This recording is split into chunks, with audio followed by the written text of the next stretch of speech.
Social media is a funny one. It's never over interested me, but on the flip side, I understand that it's a massive thing these days, marketing and being able to sell the fights and the accessibility to the public. So you've kind of got to get involved in it, as much as sometimes you don't really want to. And with social media comes great opportunities. You're putting yourself out there, and it's a great network. And then the flip side of that, you get a lot of trolls.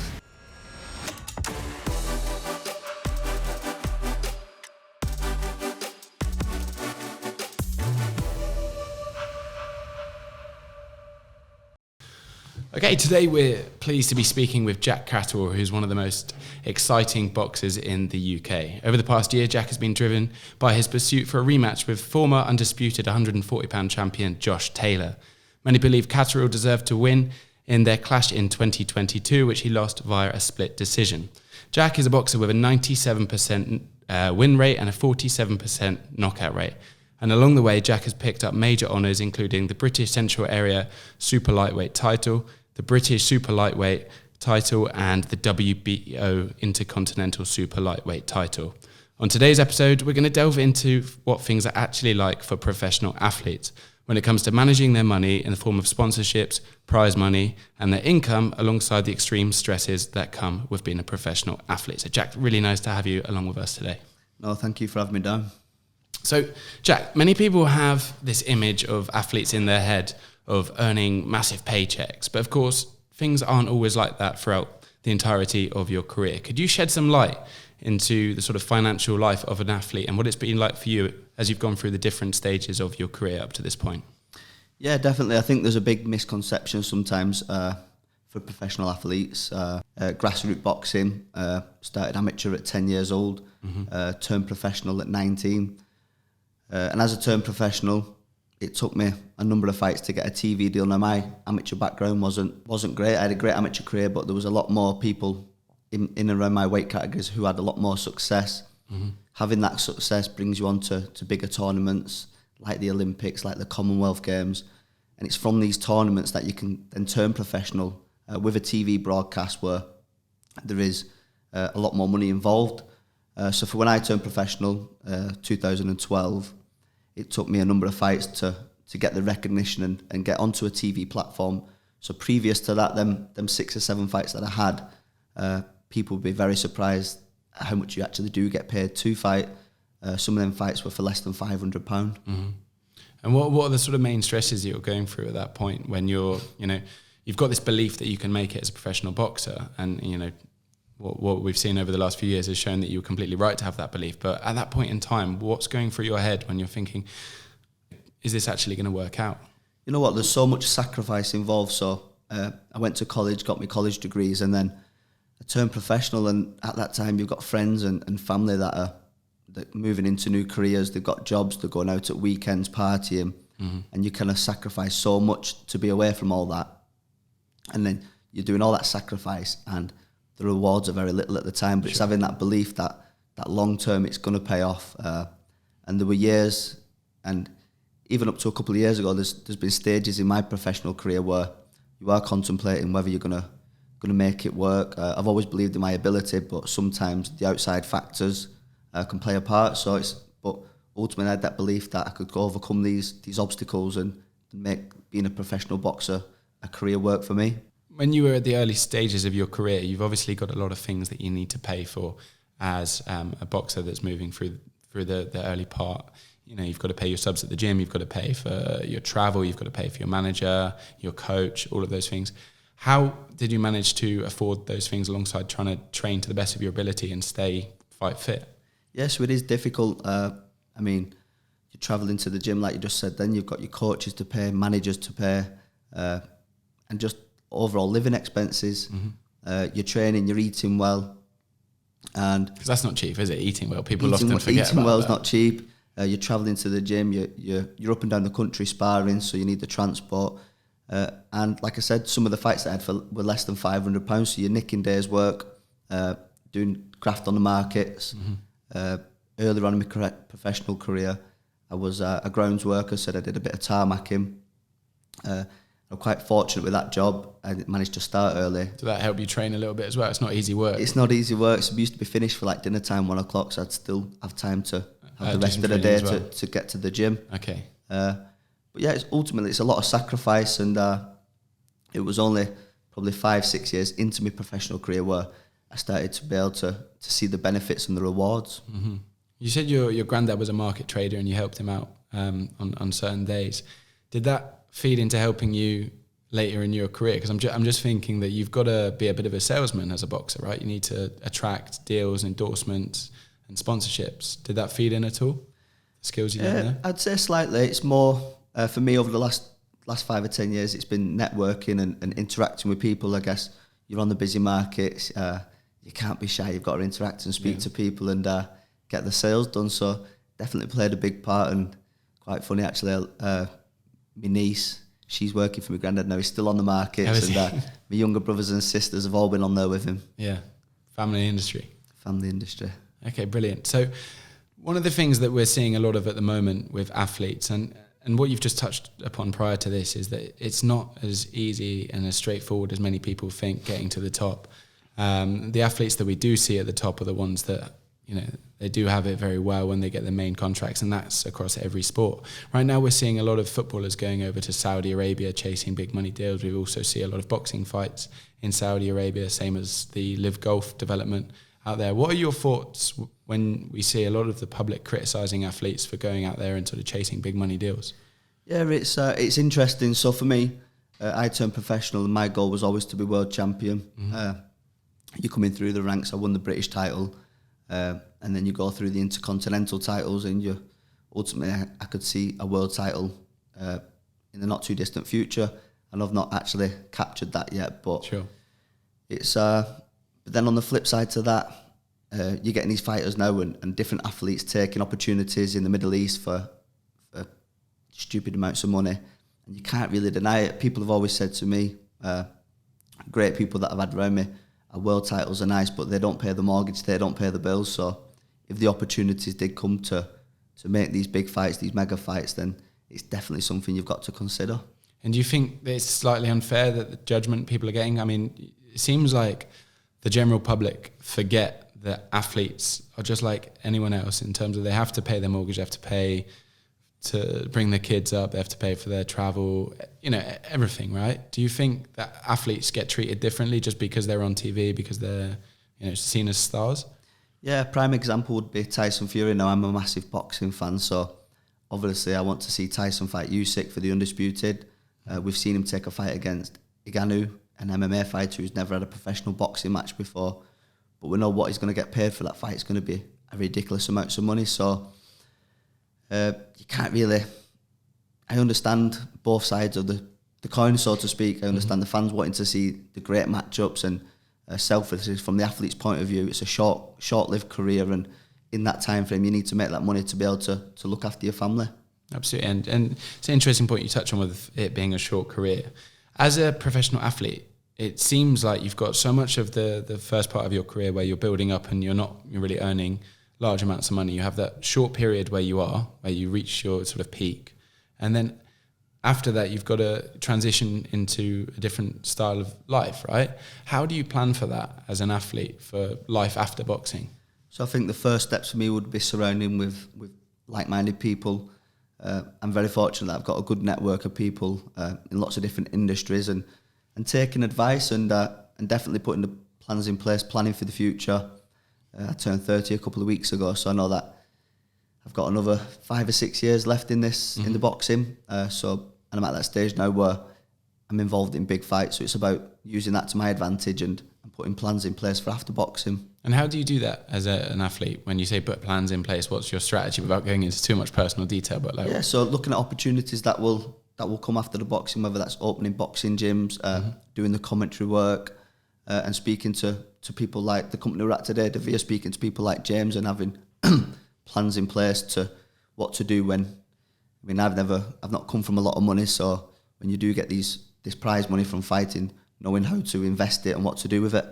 Because we do see a lot of, especially footballers, but I think it's probably seen across a lot of different sports, you get a huge number of athletes following their retirement going bankrupt.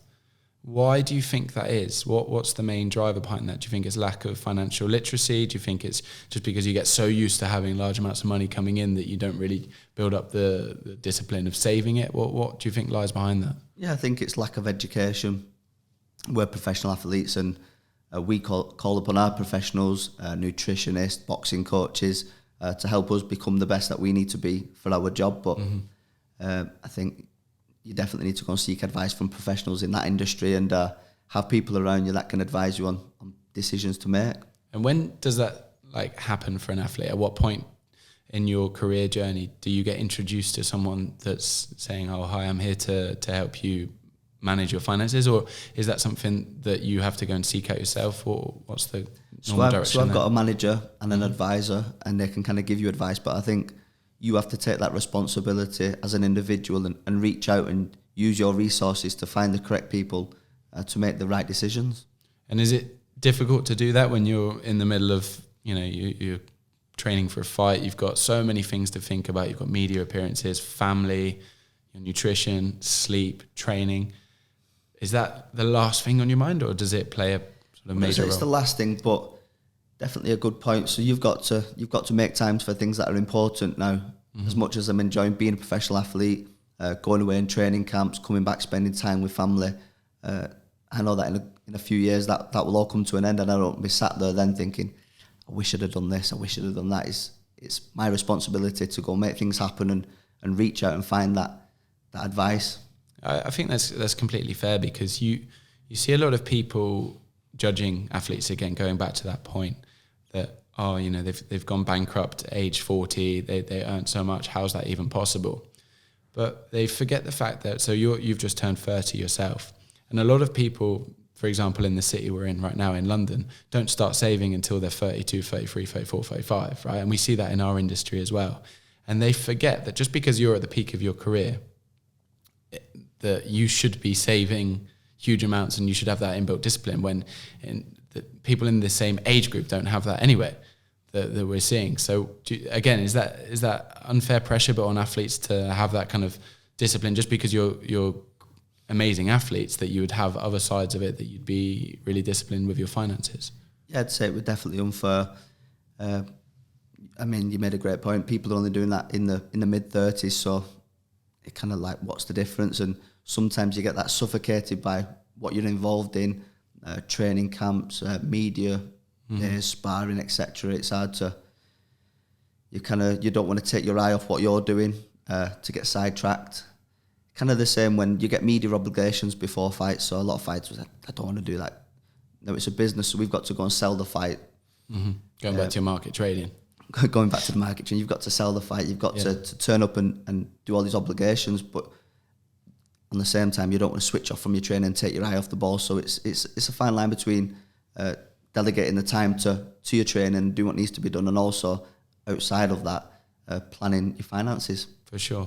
So with any kind of professional athlete, injuries play a pretty major role in your career planning. You've been quite lucky in that you haven't faced any major injuries throughout your career, but have you had any setbacks related to injury from perhaps an opponent? I know Josh Taylor, who you were supposed to fight, had an injury last December, right? How do you plan for that? Yeah, so touch wood, I've not had any major injuries. I've had small operations on my hands, cuts and bruises, but I think that's part of the game that we're in. Unfortunately for me, as you mentioned, in December last year, we were scheduled to fight Taylor in the rematch, and he had an injury. Then one thing led to another, and he ended up fighting a different opponent. But as far as me, I've looked after my body. I think that's important for a lot of athletes coming through, to take care of your body. You get one body. It's all right training all week, and you've got to be around the board. You've got to get your sleep, your nutrition right, and you can't be out there partying. There's a life after boxing, I guess, for that. And how do you plan for injuries? So say you've got a really big fight coming up, and I think this is probably something that most fans aren't really aware of, myself included. How do you do you have insurance in place for that? That if you had a big money fight coming up and you got an injury the night before, what happens with all the contracts? What happens with you getting paid? Because you've been preparing for a number of months for that night? What happens in that situation? Yeah, so ultimately, in my sport, if you don't fight, you don't get paid. I have got insurance policies in place now. I had a young daughter 2 years ago, so it was important for me to, again, be planning in advance and putting things in place. Are these boxing-specific insurances? Boxing-specific insurances, in case there was any kind of detrimental, life-changing injuries that my family could be taken care of. But I think you've got to look after your body. I've got a physiotherapist, and just being sensible. And you said you started thinking about this insurance when you had your daughter. Prior to that, was there anything that you had in place? No, you know what? Before I had my daughter, I didn't have any insurances in place. Kind of something that I'd not really delved into. But then after, I think you realise when you become a parent, it's not all about you. And I've got a child now, so it's about her future and looking after her. So if my career can help pave the way for my little girl's future, I need to put these plans in place.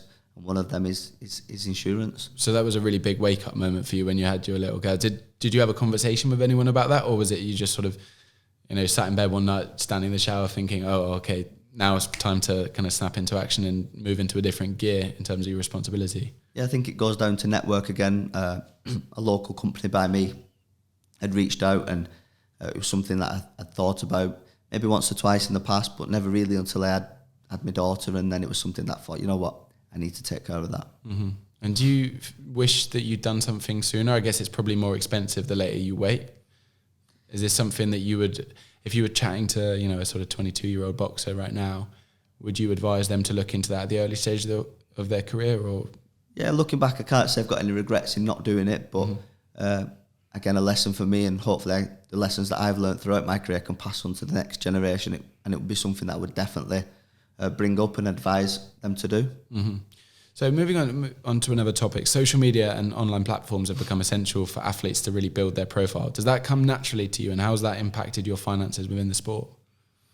Social media is a funny one. It's never over-interested me, but on the flip side, I understand that it's a massive thing these days, marketing and being able to sell the fights and the accessibility to the public. So you've kind of got to get involved in it as much as sometimes you don't really want to. And with social media comes great opportunities. You're putting yourself out there, and it's a great network. And then on the flip side of that, you get a lot of trolls. Mm-hmm. How do you deal with them? You know what? Up until about 2017, I think I had a fight against O'Hara Davis, and I was getting a lot of nasty messages. And I used to sit there, and from who? Fans? Just from trolls, fans, people online, and or people who say they're fans. You'd go through your inboxes, and you'd be sat there, and you'd probably read them just before you went to bed, and you wouldn't sleep great. And do you read the direct messages? Because obviously you've got comments that are on a post. Do you read the direct? Yeah, I have a little scroll through the direct messages, and you get some messages, and it was around that time frame, and it really wound me up. And then I don't know what it was, but I must have turned a corner, and I can honestly say it doesn't really bother me. You kind of feel sorry for the people that kind of write that stuff and put it online. So and I kind of like screenshot it and send it to missus, and we'll have a laugh. But I mean, you've got to take it with a pinch of salt. Because that must be really hard for young boxers coming through to deal with that. Yeah, a prime example would be, we had the fight in Glasgow last year. So it's fight week. The whole family's up in Scotland. We're in a shopping centre for the Josh Taylor fight. It's the public workout the Wednesday before the fight. And my missus was there with a little girl, and she's got a phone out and she's recording part of the public workout. Might have been 300-400 people around the ring. She gets a notification on Instagram, and it was a direct message. And it was a group of males, maybe in the 40s, and they've said, look up. So it's like a tiered shopping centre. A group of like middle-aged men giving her like the signs and going like this. How old is she? My missus is 28, and it's like... Oh, sorry, I thought this was your daughter. No. So okay. This was a direct message to my missus on the fight week. Your boyfriend's not going to make it home safe, and etc. And you just think, sad people, but that's part of the territory, I think. So it's half their afternoon they're going to Bed Bath & Beyond and then giving you in a shopping centre. That's horrible. Okay, so in terms of prize money and fight purses, these can be quite unpredictable, as can be the whole entirety of your career in terms of how much you're going to earn. How do you plan for that in terms of trying to maintain a sort of standard quality of life with the knowledge that you're going to have years when money's really going to flow in and years where it's going to be quite lean? How do you plan for that? Yeah, I think you've got to set targets and budgets and know what you're spending and be on top of your finances. So previous to the Taylor fight, I was out the ring for 16 months, but I think the planning off my own back before that allowed me to stay in the gym and not have to go back to work and pay my mortgage and pay my bills. I think a rule that I won't say invented, a rule that I've always lived by is I'm at least 18 months in front of where I need to be. So God forbid anything did happen, I know that I'm at least a year or two clear on what I'm spending now. Living expenses. Yeah, exactly. And do you rent? Do you have a mortgage? How does that work for you? Yeah, so I've got a mortgage, and being a professional athlete, it's not the most easiest getting a mortgage, especially in the current climate. Yeah. A lot of the lenders don't want to lend to a professional boxer. Do you understand? I think. How did you get around that? With some good advice, really. So we bought a new house in January, and they only wanted to lend for 8 to 10 years. Okay. So they're predicting making that the mortgage payments super high. I've got a career for another couple of years, then I might have some money in the bank, but after that, it's like they think you're not going to work again. So again, good people around me, accountants, advisors, and being able to overcome it and get a mortgage. Again, I suppose that's something people just don't give credit for, the stresses of an athlete, that you have to struggle to get a mortgage, not because you don't have the money at hand, but because your career span is so much shorter. Like, most people are going to be working till 65, so the banks just see them as a fairly stable cash machine that will pay every single month. But you don't fall into that category despite potentially earning more than most people. Yeah, that's just one example. And are there any with other? Everything else, with getting cars and insurance premiums and a list of things like that, they see your career as quite dangerous, which it is, and it's a short career, so there's no leeway for us athletes. I can imagine. Does that play on your mental health at all? It sounds like you're fairly disciplined and organised, but have you gone through periods where your mental health suffered due to the volatility of this? No, I wouldn't say through the volatility of that. I think the toughest time in boxing for me was the pre-Taylor fight. I had a period of inactivity, and that was through no fault of my own. This was accumulation of managers and contracts, TV networks, promoters, and the politics of boxing. So I kind of felt like kept getting pushed to one side, and I was getting up every day, going to the gym twice a day, training. At this point, my missus was working a full-time job as well, and it was a difficult feel. It was a feeling hard to kind of explain, where you're doing something, you know there's going to be something come of it, but it's like having that drive every day to keep improving and keep on being better and feeling like you're not bringing nothing to the table, but ultimately that sacrifice and that discipline will pay off. What is it that keeps you going at that point? The passion, the love for it. Yeah, I started boxing at 10 years old, so I've been fighting now for 20 years. It's nothing to do with the money at all, is it? No, and you know what? People will tell you it's nothing to do with the money. It is. You've got to be able to live. You've got to be able to pay your mortgage, to go out for a nice meal. Of course, you need to get rewarded for your hard work, but for me, I've been boxing 20 years now, and I absolutely love it. How long do you see yourself boxing for? What's the kind of roadmap for the rest of your career? So I won't put any specific time or date on it, but I think with my style of fighting and the fights that I've had, I wouldn't say I've got a lot of miles on the clock, so to speak. I've won my fights quite comfortably and not took too much damage. My body's still functioning well, so I would like to think I can fight for another 5 or 6 years, be involved in some great fights and leave on my terms. And have you got some fight news coming up in the next few weeks? Yeah, so we're in talks now. I signed a multi-fight deal with Matchroom with Eddie Hearn. Earlier on this year, we had a fight in May. That was a success, so hopefully now, in the next week or so, I can drop some news on the next fight. Any clues about where that might be? I think it's going to be up north. Up north, okay, very good. And just finally, Jack, for young boxers who are perhaps listening to this and they're so caught up in the passion of the training and everything else that we've already spoken about, in terms of the financial realities of being a boxer, what sort of advice would you give them if you were speaking to sort of 16, 17, 18, even a 19, 20-year-old right now? What would be the main things that you'd say to them in terms of getting things in the right order at an early stage? Yeah, I think they need to surround themselves with the correct type of people that got the genuine best interest at heart, and have a think. I mean, it's easy for me to sit here and say I didn't do that earlier on, but I'm at a position now where I'm reaching out to the right people and putting plans in place for a life after boxing. And don't be afraid of reaching out. You can get so carried away with going to the gym, coming home, and you need to have that network and speak to people and create them relationships where there is going to be opportunities and a life after boxing. Is that normally found in the gym? I mean, you must have some younger trainers in your gym. Do you see yourself as that kind of authority figure, as that mentor nowadays? Yeah, there's a lot of local amateur gyms by me, and we've got younger fighters in the gym now. So I'd like to think the lessons that I've learned can be passed on to them. It'd be foolish for me to see other young athletes that are close to me make the same mistakes I did.